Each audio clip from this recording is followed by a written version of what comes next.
생존 우선순위 2025년 3월 29일자를 진행하겠습니다.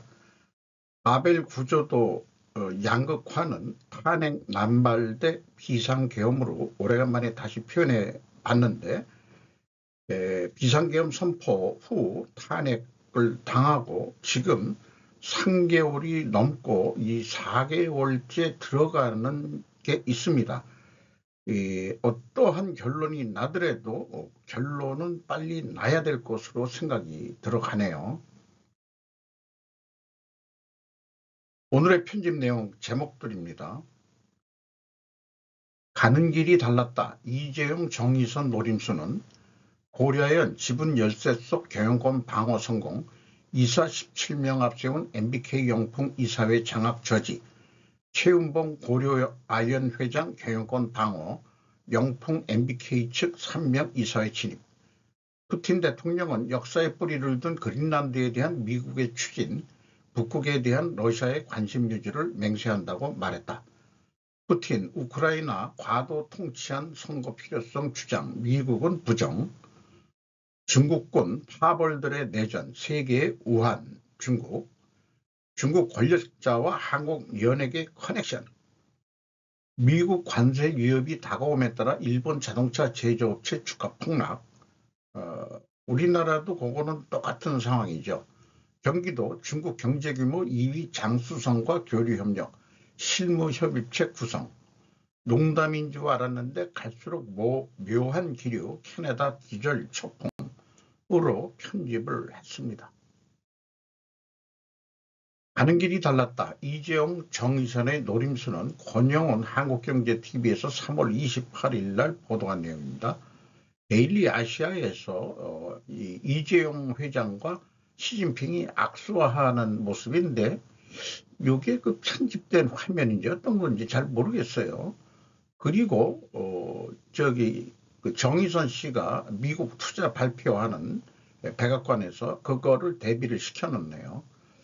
이날 시 주석은 베이징 인민대회당에서 국제공산계 대표회견을 열고 탑 리더 회의 포럼이라고도 붙였죠. 이 회장을 비롯해 중국 발전 포럼에 참가한 글로벌 CEO 30여 명을 면담. 미중 관세 전쟁 속 시진핑 주석이 외국 기업 투자 유치에 적극 나선 모양. 여기에 일본 기업인도 있는지 여부 등도 좀 취재를 해주면 안 되나, 그런 아쉬움이 있어요. 시 주석을 만난 건 2015년 중국 보아오 포럼 이후 10년 만이다. 그러니까 이게 10년 전 사진은 아니겠죠. 근데 시진핑이가 지금보다 더 젊게 보인단 말입니다. 실제 악수하는 장면 이런 거는 취재가 안 됐을 것 같기도 한데, 삼성전자의 중국 수출액이 64조 원으로 미국보다 많습니다. 미국이 61조 원인데 이재용 회장이 중국과 거리를 좁히면서 미국 정부의 거센 압박을 불러올 수 있다는 지적. 삼성은 트럼프발 반도체 관세 부과가 임박해지자 백악관 로비에 적극 나서고 있다. 현지 시간 27일 미 연방상원의 로비 공개법 보고서에 따르면 삼성전자 미국 법인은 지난 17일자로 로비 및 컨설팅 회사 컨티넨털 스트래테지와 계약을 했다. 트럼프 차관세에 일최대 126조 원 타격, 유감. 오늘 28일 일본 도쿄 증시에서 도요타 5% 가까이 하락했다는 뉴스도 별도로 되어 있습니다.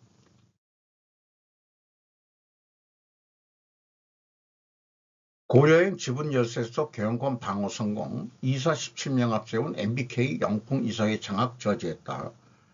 이 상호 출자 의결권 제한 때문에 일단 성공한 거로 보입니다. 김민범 기자가 동아일보에서 3월 28일 날 저녁 늦게 오후 6시 47분에 보도한 내용입니다.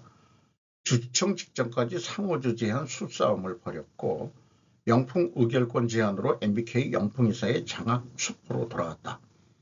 홈프런스 논란 김광일 MBK 부회장 근데 이사회에 들어갔다. 한 3명을 집어넣은 모양이에요. 고려인 제2의 홈플러스 사태 막은 것, 문병국 노조위원장 MBK 영풍 착취 비판, 최윤봉 고려인 회장이 MBK 파트너스 영풍연합의 공세를 막아내고 공영권 방어에 성공했다. 다만 지분 차이가 여전하고 법적 공방 등 변수가 남아있어 경영권 유지를 위한 부담은 한동안 지속될 것이라는 분석이다. 새로운 국면을 맞이한 고려아연 경영권 분쟁이 장기전으로 돌입하는 모양새다. 이 고려아연의 경영 성과가 제대로 나올지 모르겠습니다. 경영권 분쟁이 계속 있지만은 나름대로 조직은 잘 돌아갈 거라고 믿고는 있습니다. 이번 주총 관건은 이사회 장악에 있었다는 거고, 울산에 있는 노조원들이 모자들을 이렇게 안가지 모자라고 그러나요? 그런 걸 쓰고서 노동자와 함께하는 미래가 없는 MBK, 이 말이 좀 이상하다. 즉각 퇴장하라. 이런 얘기고, 국민이 반대한다. 국가산업에서 철수, 뭐 이런 식으로 좀 잘 안 보입니다만은 국가산업에서 철수하라. 자본시장 하이에나 MBK 경영참보 처리하라. 뭐 등등으로 침묵 시위를 좀 총회장에서 서서 하고 있는 모양입니다. 마스크를 써가지고 어떻게 생겼는지는 잘 모르겠네요. 누가 문병국 노조위원장인지 식별이 되지를 않습니다. 최윤봉 고려인 회장 경영권 방어, 영봉 MBK 측 3명 이사회 진입. 이인하 기자가 조선비지에서 3월 28일 요거는 17시 6분에 조선비지 쪽에서 한 겁니다. 고려인이 제공한 사진이라고 합니다. 동영상 사진이라고 그러나요? 이런 거는 어떻게 저장하는 건지 잘 모르겠습니다만은 어쨌든 병역권 방어를 이번 추청에서 성공은 했지만은 고려인 이사회에 3명의 MBK 영축 추천이사로 공광석 우리금융캐피탈 고문과 강성도 영풍사장이 들어오고 김광일 MBK 파트너스 부회장 3명이 이사로 됐다. 그래서 뭔가 중요한 의사결정을 할 때 소수지만은 또 뭐 어떤 경영 참여 견해를 이사회를 통해서 할 것 같습니다. 감사위원회 위원으로는 권순범 법무법인 서울 대표 변호사와 이민호 법무법인 율촌 ESG 연구소장, 서대원 세무법인 B&H 회장 등이 이름을 올렸습니다. 감사위원으로는.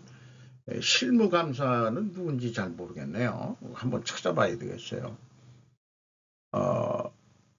저건 우선은 2025년도는 우선 경영권 방어를 성공했으니까 좀 경영에 다시 매진이 되기를 바람하지 않습니다.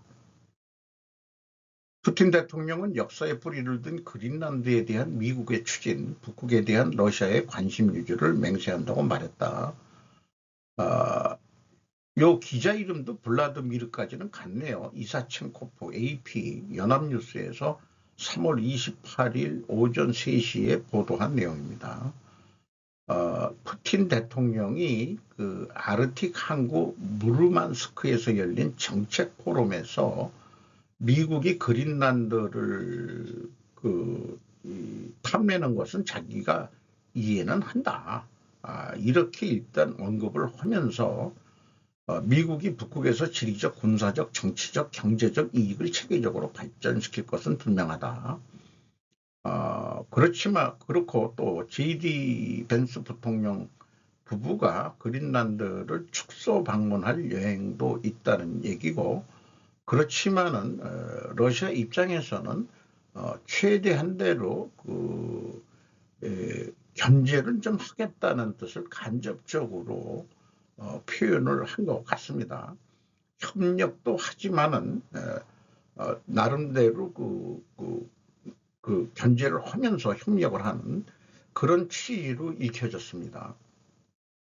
이런 표현들이 있기 때문에 그렇죠. 국제투자특사인 키릴 드미트리예프가 기자들에게 러시아와 미국이 공동 에너지 벤처를 개발해야 된다. 뭐 이런 등등으로 푸틴 우크라이나 과도 통치한 선거 필요성 주장 미국은 부정. 로이터 일본판입니다. 한마디로 젤렌스키의 임기가 끝났으니까 우리가 휴전은 해줄 테니까 선거를 해서 새로운 그 대통령이 나오면은 그 새로운 대통령하고 휴전 평화협정을 추진하겠다는 취지의 내용이 되겠습니다. 그리고 또 이런 표현이 나와요. 분쟁 해결을 위해 북한을 포함한 여러 나라와 협력할 용의가 있다고 말했다. 구체적으로 어떻게 하는 건지. 근데 어쨌든 그 미국은 뭐 아직 그런 거가 확정된 건 아니다는 식으로 그 국가안전보장회의 대변인이 그렇게 얘기를 했다고 그러고요. 영국, 프랑스 등 유럽을 중심으로 한 우크라이나 지원 유지국은 27일 파리에서 순회 회합을 열어 장기적 지원 계속을 재차 확인을 했는데 확인해도 실질적으로 어떻게 하겠다는 건지 립 서비스 수준에 끝나는 건지 미국이 확실한 지원을 끊으면은 러시아가 더 침공 범위를 더 넓힐 수도 있을 거 아닌가. 이래서 그 일본판이기 때문에 일본 댓글 중에서 일본도 남의 일이 아니다. 만일 일본이 다른 나라에 공격당하면 트럼프는 홋카이도를 건네라든가 큐슈를 건네라든가 할 가능성이 있다. 진지하게 자국에서도 지킬 수 있도록 방위력 강화, 핵에 대해서도 논의가 필요합니다. 일본의 보수적인 그런 독자겠죠. 홋카이도를 건네라고 할 때는 러시아하고의 전쟁을 염두에 두는 걸 거고, 큐슈를 건네라고 할 거면은 그거는 중공하고의 또 뭔가 전쟁이 있다면은 그렇다 이거죠. 그러면은 혼슈 본토만 덩그러니 남는다. 그렇게 돼서는 안 되지 않느냐 일본이 뭐 이런 얘기도 되겠습니다. 비유해서 얘기하자면 중국군 파벌들의 내전 세계의 우한 중국이라는 제목으로 이친군 TV에서 26일 날 방송한 건데 전에도 쭉 이런 취지의 이 방송을 했던 내용들이 있습니다. 중국의 항공모함, 우크라이나의 그 썩은 항공모함 갖다가 한 10년 동안 수리해서 그 진술을 했는데 이걸 국내 언론에서는 찬란한 태양이 떠올랐다고 말하는 한국 언론이라고 비판하고 있습니다. 그리고 그 또 폭격기 실험에 2회 실패한 것을 미국의 굴욕이라고도 표현한다. 뭐 실패할 수도 있는 거지. 한국 언론은 국제정치의 현실을 제대로 알기는 하는 것이냐. 2011년 8월 10일자 거를 가져와서 또 이렇게 얘기를 하고 있습니다. 미국 국방부가 간행한 중국 군사력 2024 보고서는 중국 군사력의 부패 상황, 당정 갈등 상황을 분석하여 탁월한 군사력이라고 볼 수는 없다는 분석을 제시한다. 중국군의 대만 침공 능력에 대해서도 부정적인 입장을 보인다. 그리고 중국의 고속철 빠르다고 했는데 2024년 8월 22일 일경 뉴스, 일본 경제뉴스는 적자가 1년에 8,590억 달러 적자를 내고 있는 거를 지금 운영을 하고 있다. 또나 중국은 요게 그 동경 124도로 해서 이게 자기네들 이 서해 72%는 자기네들 바다고 한국은 북한하고 포함해서 28%만 먹어라.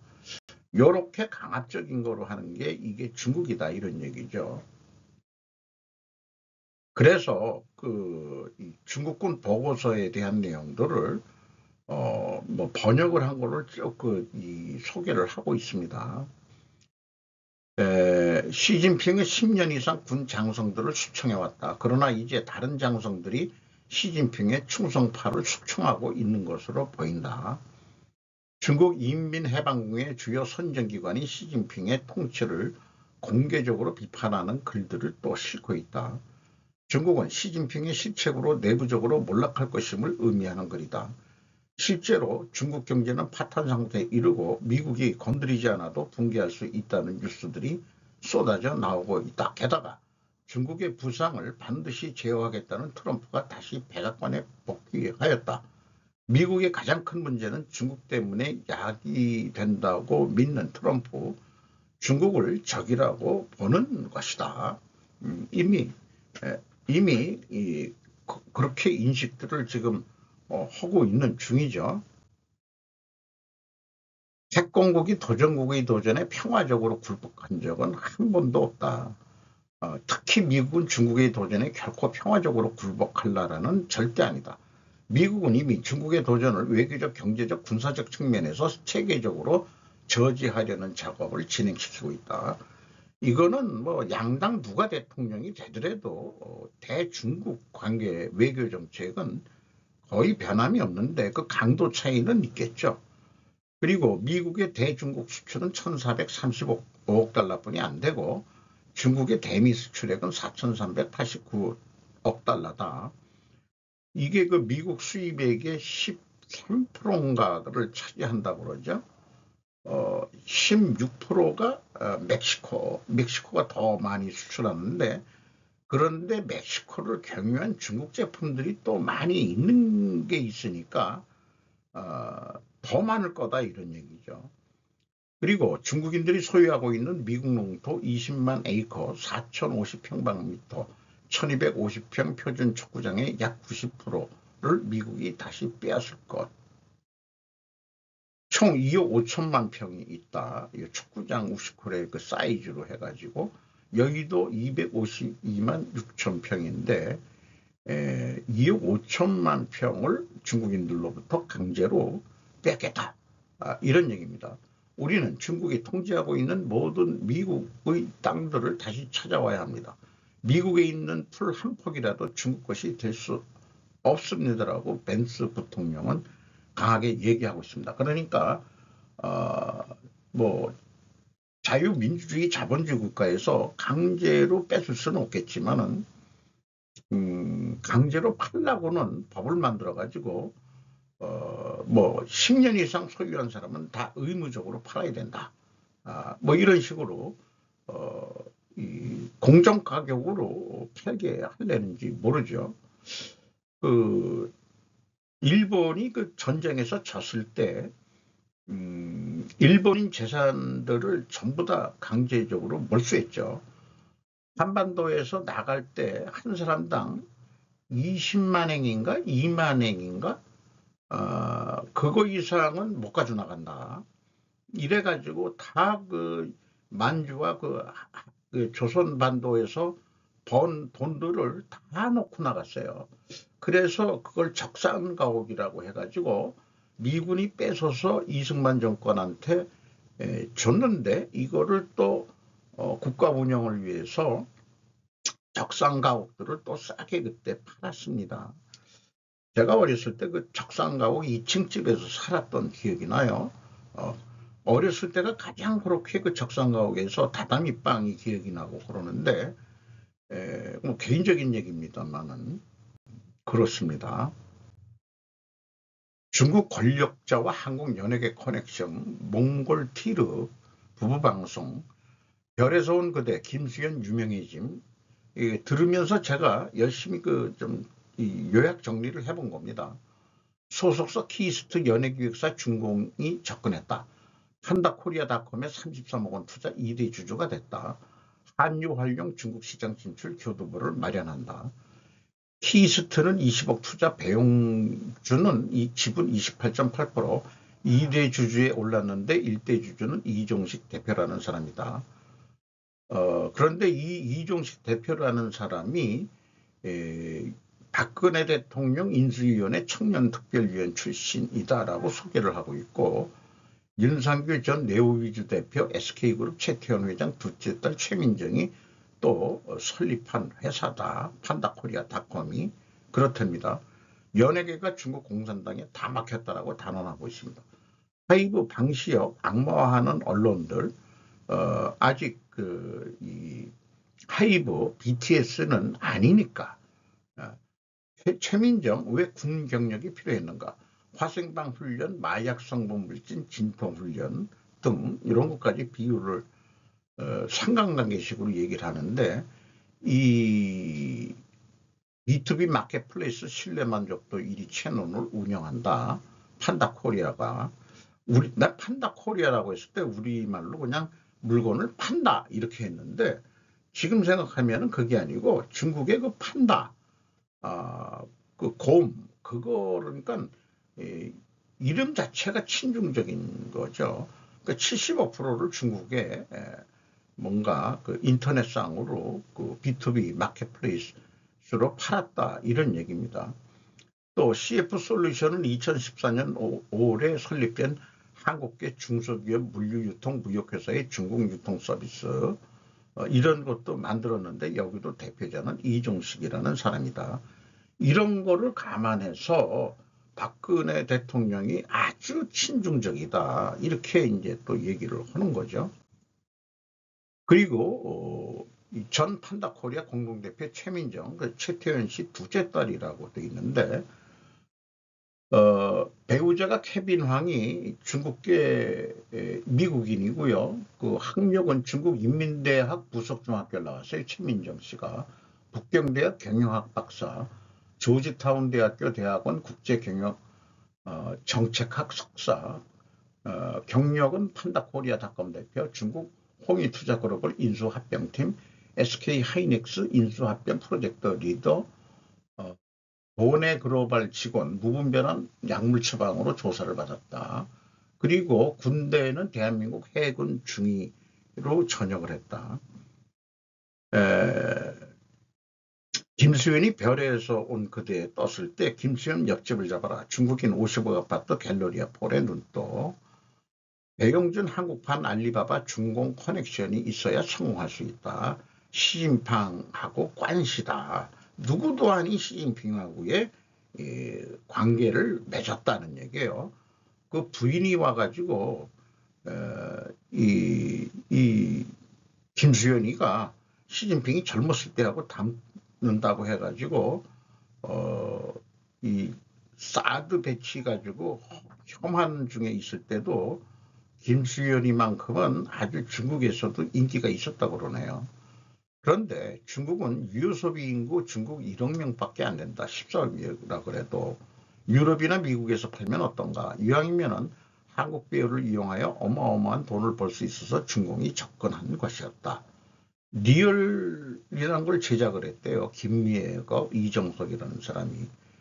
또 이 제작한 회사 이름은 골드 메달리스트라고 그러는데, 이게 키스트가 이름을 바꾼 건지 잘 기억이 안 납니다만, 부하라 죽음에는 버닝썬을 고발해서 죽은 거다. 윤청경이 뒤에 있다. 민사모 마약도 YG 엔터테인먼트하고 연결이 되고 중국 사모펀드도 연결되어 있다. 저국 연예계와 긴밀히 연결되어 있다. 대북송금 연예계 북한산 마약하고 연결이 되고, 김세론 사건 연예인의 일탈로 다루는 언론, 판빙빙 마민 실종 사건이 있었죠. 판빙빙 사건과 마인트임의 시진핑 오른팔인 왕치산 관련설, 왕치산이가 자기 돈을 이자금을 자기가 가지고 있을 수 없으니까 판빙빙한테, 그러니까 이런 연예인들은 그 권력층의 뭐 몸종 노릇을 할 수밖에 없는 거 아닌가, 그런 생각도 들어가네요. 뭐 우리나라도 독재 정권 때 그런 것도 있었습니다만은, 판빙빙 사건과 마인 퇴출의 타임테이블로 해서 즉 이 상관관계로 연결을 해가지고 이쪽 그 소개를 하고 있습니다. 그리고 이제 손정희 씨는 알리바바 주식을 추가 처분해서 이제 관계를 끊었다는 것까지 이렇게 됐고, 뭐 대부분 그 시진핑한테 좀 반대하는 입장이었던 사람은 다 숙청이 되고 실종이 되고 뭐 이런 등등 이런 거죠. 최근에 마인이 다시 살아나는 것은 그 AI 딥시크 때문에 뭐 어떻게 좀 다시 충성맹세를 한 모양이죠.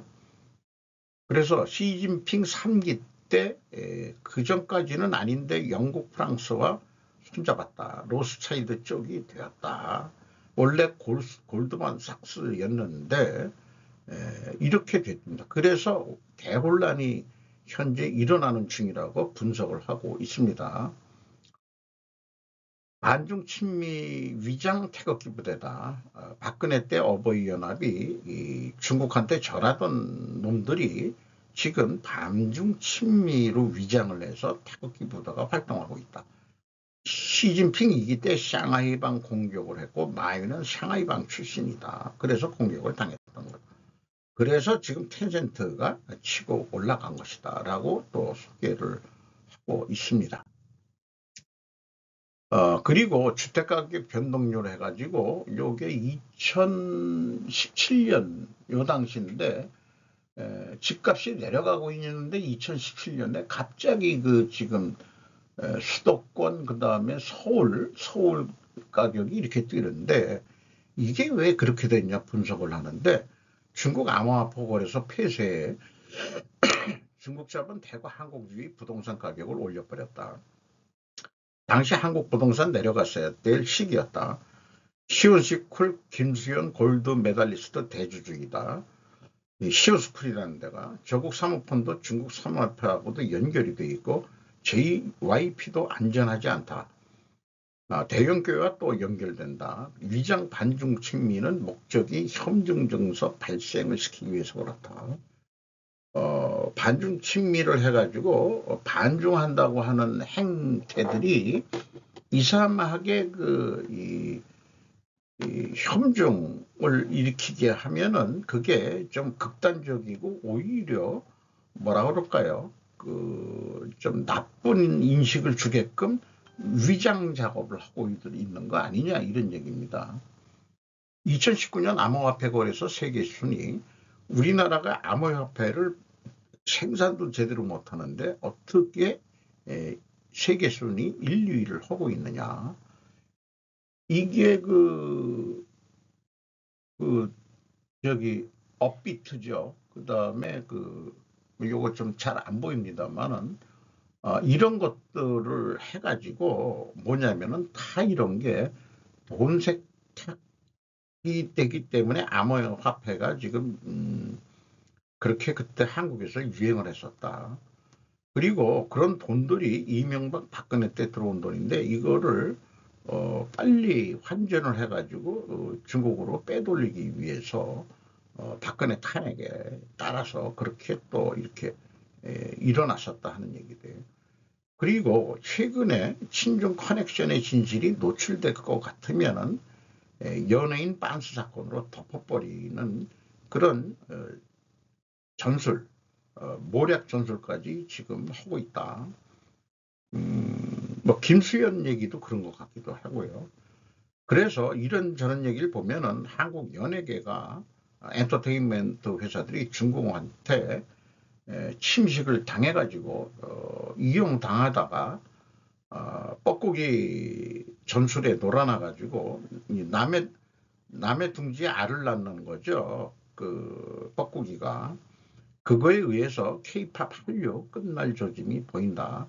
미국 때문에 케이팝 그 유통망은 미국이 가지고 있었거든요. 그래서 케이팝을 띄워줬는데 이 케이팝이 친중화 돼가지고 중국 색깔 나는 그런 거로 뭘 한다 그러면은 미국 연예계도 아무리 하더라도 딴 데 찾지. 지금 그러니까 케이팝 내지는 한류를 끝낼 조짐까지 보인다 그런 것까지 평가를 하고 있습니다.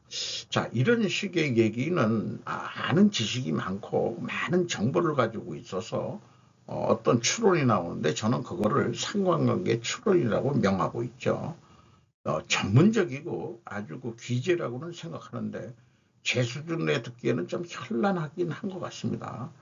좀 우리가 간단하게 설명해줘야 우리 그 국민들 단순 무식한 저 같은 사람들은 좀 쉽게 맨 마지막에 제가 편집한 게 아마 그런 류 하나를 샘플로 제가 소개를 해드릴까 합니다. 미국 관세 위협이 다가옴에 따라 일본 자동차 제조업체 주가 폭락. 우리나라도 뭐 어느 정도 현대차, 기아 뭐 다 주가가 내렸다는데 에코노 타임즈에서 3월 27일 날 보도한 내용입니다. 4월 2일부터 본격적으로 관세를 부과하니까 니케이 225 지수는 0.8% 하락해서 시장의 불안감이 커졌음을 반영한다. 뭐 조금 내려가겠지만은 어쨌든 일본 자동차 제조업체들이 가격, 생산 전략, 글로벌 공급망을 제고하도록 할 것으로 예상된다. 미국에 안 팔겠다 그런 전략은 못 세울 거예요. 업계 분석가들은 장기적인 역량으로 수출량 감소, 일자리 감소, 관세 회피를 위한 잠재적인 생산 변화 등이 있을 수 있다고 경고합니다. 미국과 글로벌 무역 파트너 간의 긴장이 고조됨에 따라 일본 자동차 산업은 빠르게 적응해야 한다는 압박을 직면하게 됐다. 향후 몇 주는 자동차 제조업체가 미국 내 사업을 보호하기 위한 경제적 역량과 잠재적인 대응책을 평가하는 데 매우 중요한 시기가 될 것이다. 그래서 한 6개 회사의 그 주가를 했는데 도요타가 2.8% 내려갔고 닛산이 3.1%, 수르바가 5.8%, 혼다가 2%, 마스다가 5.6%, 미쓰비시가 4.5% 주가가 내려갔답니다.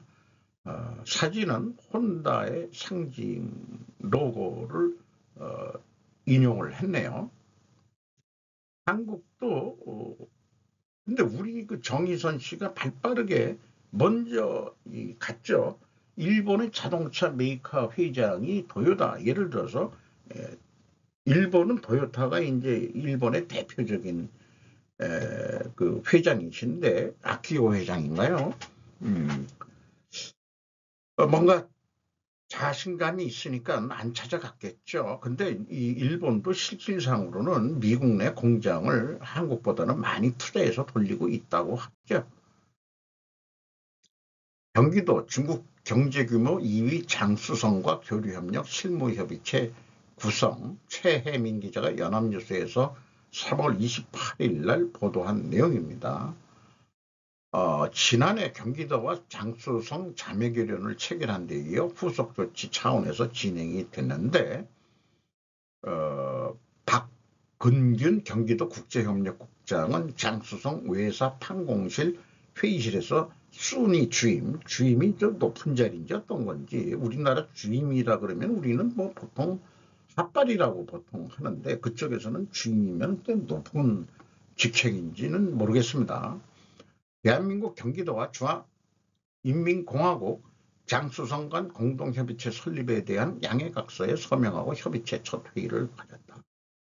그래서 교류 활성화를 위한 청소년 상호방문, 공무원 초청연수, 농업기술 공동연구 활성화, 장수성 의뢰인 초청 연수 등 보건의료 협력 이런 얘기 나오면은 이거 걱정인데 기후변화 대응을 위한 환경협력, 상하이 경기비즈니스센터, GBC, 경기도 장수성 기업 간 교류 지원 사업 소개, 경기도 화성시 장수성 yen청시 간 시군 교류 심화 등 다양한 협력 방안이 논의됐다. 화성시면은 반도체로 유명했는데 장수성 yen청이라는 데가 상하이에서 좀 북쪽으로 올라간 데 있는 데더라고요. 이게 나라 그 기밀 다 팔아먹으려고 이러는 건지 어떤 건지 이 김동연 지사 이제 완전 친중인 정치인으로 들어가네요. 미래가 좀 걱정됩니다. 죄다 친중 생각하는 친중인들 중 하나로 들어갔네요. 여야의 친중 인사들이 없는 데가 없다고 합니다. 우리는 느끼지 못하지만은 그렇게 이 중국을 좋아라 하는 사람들이 한국에 그렇게 많은지 미처 몰랐어요. 농담인 줄 알았는데 갈수록 묘한 기류, 캐나다 기절초풍, 김희연 기자가 국민일보에서 뭐 많이들 뉴스가 나온 얘기를 뭐 쭉 얘기했는데 제목이 좀 뭐 좀 선정적이죠. 좀 이렇게 감성팔이 이런 제목을 만드는 걸 보니까 이 김희연 기자라는 사람이 여성 기자인 것 같긴 합니다. 설마 이런 걸 또 여성 비하라고 또 공격할지 또 모르겠습니다만은, 그래서 워싱턴 포스트는 트럼프의 아이디어가 무엇에 의해 만들어졌는지, 누가 이 아이디어를 냈는지에 대한 이론은 거창한 것부터 미디어까지 다양하다면서 캐나다를 지켜본 사람들은 트럼프의 공격에 대한 분노가 전례 없는 수준의 단합과 집단적 저항을 불러일으켰다고 본다고 전했다. 이렇게 됐습니다. 그래서 어쨌든 이 틸도 후임으로 이 마크 카니 총리가 자유당이 좀 좌파적인데 민심을 잃었었는데 이 트럼프 때문에 반미 민족주의 바람 속에 기사회생을 했다. 이렇게 얘기를 하네요. 그래서 저는 그런 뭐 현란한 상관관계, 많은 정보, 상관관계는 그 상관관계 추론을 이게 무너뜨릴 수 있는 증거 하나만 나와도 그 상관관계 추론은 무너지거든요. 그러니까 안 무너지는 인과관계 추론을 해야 되는데 저는 이 뉴스를 보고서 하나 좀 생각을 해봤습니다. 만약에 미국의 관세 부과 해결을 추진한다면 그러면은 미국의 51번째 되는 아이디어를 낼 수 있다. 왜냐하면은 근본 원인이 중공의 캐나다 침투 잠식 때문이다. 이것이 근본 원인이라면은 반드시 필연적으로 나타날 새로운 증거는 뭐냐? 북극 패권 미로 협력화에 중공 해체시키기다. 이렇게 저는 생각합니다. 미국의 중공에 대한 관세 공격을 회피하기 위해 캐나다와 멕시코를 격려한 수수까지 막으려는 트럼프. 캐나다 정치인들이 상당히 한국과 마찬가지로 친중화되고 있다. 부자 중국인들이 이민도 상당하고 부동산 가격을 올려놓았다. 이건 한국도 같은 현상이 있었죠. 알래스카와 미국 본토는 향후 고속철도로 연결하려 하고 있다. 옛날 뉴스에서 이런 걸 본 적이 있어요. 미국은 남북으로 적국이 없다고 했지만 사실 남북으로 중공이 침투해서 물들어져 있다면 사실은 적국에 둘러싸여 있는 거나 마찬가지다. 한국도 수틀리면 미국 편의까지는 아니겠지만 친중 정권이 또 세력을 잡는다면 극단적 행동으로 나설 수 있다. 즉 북미의 접근으로 한국 패싱하고 확실한 반중 정권을 북한에 목표로 해가지고 북한에다가 사드도 놓고 주한미군을 아예 여기도 남겨놓지만은 평양 인근에다가도 오케이 필요하다. 더 가까이 오소. 이렇게 해서 왜 그러냐? 김정은이는 반중이기 때문입니다. 그래서 이쪽 남쪽의 친중 애들이 북한만 빨갱이라고 공격하고 중공도 분명히 빨갱이인데 중공은 빨갱이라고 얘기를 안 하는 이상한 나라가 됐어요. 이상한 나라의 앨리스가 됐습니다. 그래서 느낌으로 어떤 행동도 아직 표현하진 않았는데 트럼프는 속으로는 어떻게 될지는 모르지만은 윤 정권을 지지할 것이다. 그러니까 윤석열 대통령을 지지한다기보다도 반중 친미하는 정치인들을 지지할 것이다. 이렇게 이제 얘기할 수 있지 않겠냐. 이런 의견을 좀 개진해 보고 싶네요. 이건 항상 템플릿으로 표시하는 거고요. 마지막을 알리기 위한 이 상권 분립이 이 상대적 크기가 좀 좋아야 되는데 현재 행정부가 쭈그러들어 가지고 지금 자장장치가 우리나라가 제대로 안 돌아간다는 걸 제가 삼원색 개념으로 표시해 봤던 내용입니다. 이상 마치도록 하겠습니다. 필요하시면 구독, 좋아요, 필요하면 아니 제가 필요한 거죠. 구독, 좋아요 부탁드려야 조금이라도 힘을 얻겠습니다.